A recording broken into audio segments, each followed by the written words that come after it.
PostgreSQL Programming Lab. Dear students, today we will discuss about the program. Create a table employee having the attribute employee number, employee name, department and salary. Okay, അതാണ് ഇവിടെ പറയുന്നത്. Table name EMP, EMPNO, അതുപോലെ EMP name, department, salary. ഇങ്ങനെയുള്ള ഒരു table create ചെയ്യുക. Then write a function to return average salary of a particular department by accepting department name as an argument. ഇപ്പോൾ multiple values insert ചെയ്യണം. ഇതിലെ content data insert ചെയ്യുക ടേബിളിലോട്ട്. ഒരു 5-6 element data insert ചെയ്യുക. ആ ഇൻസെർട്ട് ചെയ്തതിനു ശേഷം ഒരു പ്രൊസീജിയർ നമുക്ക് എഴുതാം. ആ പ്രൊസീജിയർ പറയുന്നത് ആവറേജ് സാലറി റിട്ടേൺ ചെയ്യണം ആസ് എ പെർട്ടിക്കുലർ ഡിപ്പാർട്ട്മെന്റ്. ഒരു ഡിപ്പാർട്ട്മെന്റ് നെയിം റീഡ് ചെയ്യുക. അക്സെപ്റ്റിംഗ് ഡിപ്പാർട്ട്മെന്റ് നെയിം ഒരു ഡിപ്പാർട്ട്മെന്റ് റീഡ് ചെയ്തതിനു ശേഷം ആ ഡിപ്പാർട്ട്മെന്റിലെ എത്ര ആളുകളാണ് അതിന് സാലറി വാങ്ങുന്നത്, ആ സാലറിയുടെ ഒരു ആവറേജ് സാലറി ഡിസ്പ്ലേ ചെയ്യാം. ഓക്കെ, ഇവിടെ യൂസ് ചെയ്യുന്നത് പ്രൊസീജിയർ ലാംഗ്വേജ് ആണ്. യൂസിങ് PostgreSQL ഉപയോഗിച്ചാണ് ചെയ്യുന്നത്. അതായത് PL/PGSQL. ഓക്കെ, നമ്മൾ ഒറാക്കിൾ MySQL ചെയ്യാറുണ്ടല്ലേ, PL/SQL ചെയ്യാറ്. പക്ഷെ ഇവിടെ PL/PGSQL ആണ്. PostgreSQL ഉപയോഗിച്ചാണ് ചെയ്യുന്നത്. സോ ഒരു പ്രൊസീജിയർ, ഒരു ഫംഗ്ഷൻ നമ്മൾ ടൈപ്പ് ചെയ്തുണ്ടാക്കും. ആ ഫംഗ്ഷൻ പ്രകാരമാണ് വർക്ക് ചെയ്യേണ്ടത്. നോക്കാം എങ്ങനെ പ്രോഗ്രാം ചെയ്യാൻ നോക്കാം. നമ്മൾ ആദ്യം നമ്മുടെ പ്രോഗ്രാമിന്റെ എഡിറ്റർ ഓപ്പൺ ചെയ്യുക. ഇത് SQL PSQL PostgreSQL ഇന്റർഫേസ് ആണ്. സർവർ ലോക്കൽ ഹോസ്റ്റ് ആണ് ബൈ ഡിഫോൾട്ട്. ഡാറ്റാബേസ് പോസ്റ്റ്ഗ്രേസ്, ദെൻ പോർട്ടും ഒരു ഡിഫോൾട്ട് യൂസർ നെയിം പോസ്റ്റ്ഗ്രേസ് ആണ്. സോ ഇതിന്റെ പാസ്വേഡ് ടൈപ്പ് ചെയ്യാം. Password okay, create. Okay, so ഇവിടെ നമ്മൾ പ്രൊസീജിയർ ടൈപ്പ് ചെയ്യാം. സോ ഫസ്റ്റ് നമ്മൾ എന്ത് വേണം, ആ ടേബിൾ ക്രിയേറ്റ് ചെയ്യണം, EMP ടേബിൾ. അപ്പൊ ഇതിന് ഞാൻ ഒരു എഡിറ്റർ ഉപയോഗിച്ചിട്ടുണ്ട്. കാരണം കോഡ് ഇവിടെ ടൈപ്പ് ചെയ്താണ് കംപ്ലീറ്റ് കോഡ് നമ്മൾ എഴുതി ഓരോ മിസ്റ്റേക്ക് വന്നു കഴിഞ്ഞാൽ ആദ്യം മുതൽ ടൈപ്പ് ചെയ്യേണ്ടി വരും. അപ്പോൾ അതില്ലായിരിക്കാൻ വേണ്ടി ഞാൻ എന്ത് ചെയ്തു, ഒരു എഡിറ്റർ ഉപയോഗിച്ചിട്ടുണ്ട്.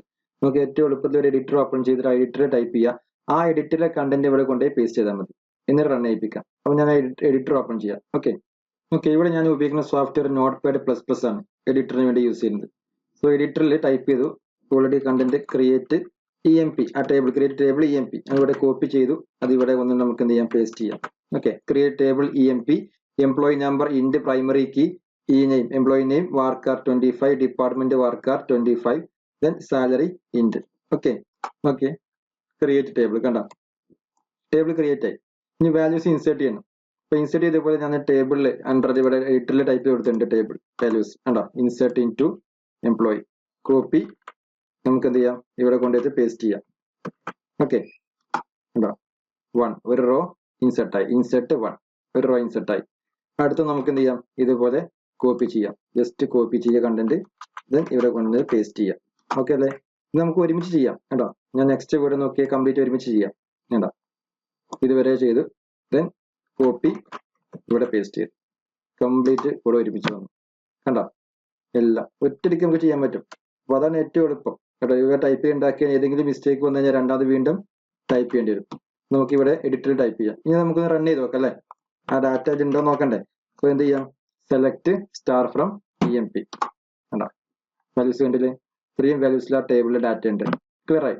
നമ്മൾ പ്രോഗ്രാം കോഡ് പ്രകാരം എന്തായി, ഡാറ്റ ക്രിയേറ്റ് ആയി. ഇവിടെ നോക്കി, ക്രിയേറ്റ് ടേബിൾ, ദെൻ അത് വാല്യൂ ഇൻസെർട്ട് ചെയ്തു. ഇനിയാണ് ഫംഗ്ഷൻ നമുക്ക് വർക്ക് ചെയ്യാൻ. പ്രൊസീജിയർ എഴുതണം. ആ പ്രൊസീജിയർ നമ്മൾ എഴുതാൻ പോകും. നമുക്ക് നോക്കാം, ഡിസ്ക്രൈബ് ചെയ്യാം.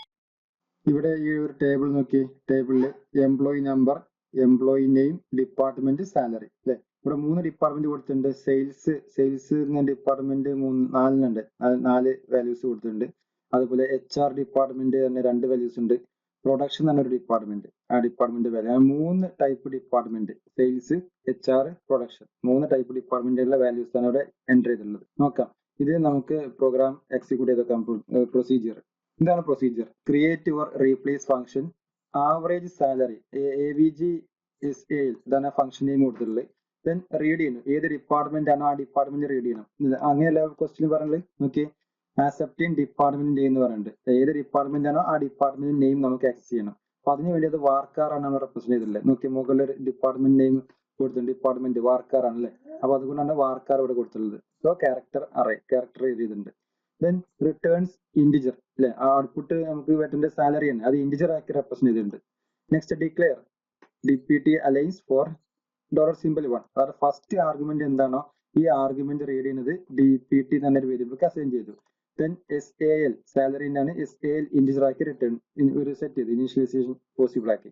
then begin select AVG salary average salary return ചെയ്യണം into SAL എന്ന് പറഞ്ഞാൽ SAL എന്ന് പറഞ്ഞ ഈ ഒരു വേരിയബിളിലോട്ട് അത് അസൈൻ ചെയ്യണം from employee എന്ന ടേബിളിൽ EMP where DPT is equal to DPT. DEPT എന്ന് പറഞ്ഞാൽ ഇത് ഡിപ്പാർട്ട്മെന്റ് ടേബിളിലെ ഒരു ആട്രിബ്യൂട്ട് ആണ്. DEPT എന്ന് പറഞ്ഞാൽ is equal to DPT. DPT എന്ന് പറഞ്ഞാൽ ഇവിടെ നമ്മൾ ഫസ്റ്റ് റീഡ് ചെയ്ത ആർഗ്യുമെന്റ് ഏതാണോ ആ ആർഗ്യുമെന്റ് ഇവിടെ സ്റ്റോർ ചെയ്യുന്ന ആർഗ്യുമെന്റ് ആണ് ഇവിടെ കിട്ടുക.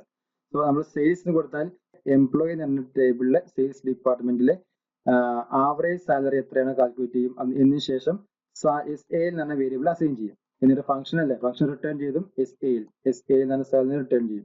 ആ റിട്ടേൺ ചെയ്താൽ പ്രിന്റ് ചെയ്ത് കിട്ടും. ഓക്കെ, നമുക്ക് പ്രോഗ്രാമിന് എക്സിക്യൂട്ട് ചെയ്ത് നോക്കാം. ഇതിന് എക്സിക്യൂട്ട് ചെയ്യാം. നമ്മുടെ ഈ ഒരു കണ്ടന്റ് അത് കൊണ്ടുവന്ന് നമുക്ക് പേസ്റ്റ് ചെയ്യാം. അപ്പൊ ഇവിടെ നമുക്ക് കോപ്പി ചെയ്യാം. ഇതുവരെ മുതൽ ലാസ്റ്റ് വരെ കോപ്പി ചെയ്തു ഇവിടെ കൊണ്ട് നമുക്ക് പേസ്റ്റ് ചെയ്യാം. ഓക്കെ, ക്രിയേറ്റ് ഫംഗ്ഷൻ ക്രിയേറ്റ് ആയി. അപ്പൊ ഫംഗ്ഷൻ യാതൊരുവിധ തടസ്സങ്ങളും ഇല്ല, എറർ ഒന്നുമില്ല. ഇവിടെ എന്തെങ്കിലും ടൈപ്പ് ചെയ്യുമ്പോൾ മിസ്റ്റേക്ക് വന്നു കഴിഞ്ഞാൽ നമുക്ക് ഇതൊക്കെ വീണ്ടും ടൈപ്പ് ചെയ്യണം. അതുകൊണ്ടാണ് നമ്മൾ എന്ത് ചെയ്യുന്നത് ഫസ്റ്റ് ഒരു എഡിറ്ററിൽ എൻ്റർ ചെയ്ത് സേവ് ചെയ്ത്. ഓക്കെ, അപ്പൊ ഇവിടെ ഫംഗ്ഷൻ ക്രിയേറ്റ് ആയി. ഇനി നമുക്കൊന്ന് റൺ ചെയ്തൊക്കെ സെലക്ട് ഇങ്ങനെ ഇരിക്കുക. സെലക്ട് ഫംഗ്ഷൻ നെയിം എന്തായിരുന്നു AVG SAL ഇൻ ബ്രാക്കറ്റ് നമുക്ക് എന്ത് കൊടുക്കും ആ ഡിപ്പാർട്ട്മെന്റ് നെയിം അല്ലെ. ഡിപ്പാർട്ട്മെന്റ് നെയിം ഇവിടെ സെയിൽസ് കൊടുക്കുന്നതല്ലേ, സെയിൽസ് ഡിപ്പാർട്ട്മെന്റ്. അത് സിംഗിൾ കോട്ട് കൊടുക്കണേ കാരണം സ്ട്രിങ് ആണല്ലോ വാർക്കർ കൊടുത്തുള്ളത്. ഓക്കെ, അത് ഇവിടെ ഈ സെയിൽസ് ക്യാപിറ്റൽ ലെറ്ററിലാണ് കൊടുത്തിട്ടുണ്ടായിരുന്നു, അതാണ് മിസ്റ്റേക്ക് വന്നത്. നമുക്ക് ക്യാപ്സിൽ കൊടുക്കാം. അത് SALES സെയിൽസ്. ഓക്കെ, ക്ലിയർ ആയി ഒന്നില്ലേ.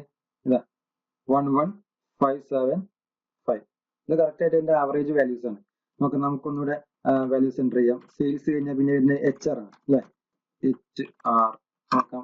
കേട്ടോ അത് വന്നു. ഇനി പ്രൊഡക്ഷൻ ആണ് ഒന്നുണ്ടായിരുന്നു, പ്രൊഡക്ഷൻ. ഓക്കെ, ക്ലിയർ അല്ലേ. നമുക്ക് സെലക്ട് എംപ്ലോയി അടിച്ചു നോക്കാം. Select star from EMP. Okay, ഉണ്ടോ ഈ വാല്യൂ കറക്റ്റ് ആയിട്ട് വാല്യൂ ഒന്നുണ്ട്. അതിനൊക്കെ നമുക്ക് നേരത്തെ ചെയ്ത പോലെ വാല്യൂസ് ഉണ്ട്. ക്യാപിറ്റലാണ് മിസ്റ്റേക്ക് വന്നത്, അത് നോക്കിയാൽ മതി. സ്മോൾ ലെറ്ററിൽ എൻ്റർ ചെയ്യാൻ പാടില്ല, ക്യാപിറ്റലാണ് വാല്യൂസ് ഉണ്ടായിരുന്നത്. അതുകൊണ്ട് ക്യാപിറ്റലിൽ എൻ്റർ ചെയ്യാം. നമ്മൾ എൻ്റർ ചെയ്ത വാല്യൂസ് ക്യാപിറ്റൽ. ഒരു പ്രോഗ്രാം കൂടെ നോക്കി, ഇവിടെ ഡാറ്റ എൻ്റർ ചെയ്തൊക്കെ ക്യാപിറ്റലായിരുന്നു അല്ലേ. എംപ്ലോയി നെയിം, വാർക്കാർ വേരിയബിൾ ഉണ്ടോ, സെയിൽസ് HR ഉണ്ടോ, എല്ലാം ക്യാപിറ്റൽ അവിടെ തന്നെ. അതുകൊണ്ടാണ് ആ മിസ്റ്റേക്ക് വന്നിട്ടുണ്ടായിരുന്നത്. ഓക്കെ, ഇപ്പൊ കറക്റ്റ് ആയി. ക്ലിയർ അല്ലേ. സോ നെക്സ്റ്റ് പ്രോഗ്രാമായി അടുത്ത ക്ലാസ്സിൽ കാണാം. Thank you.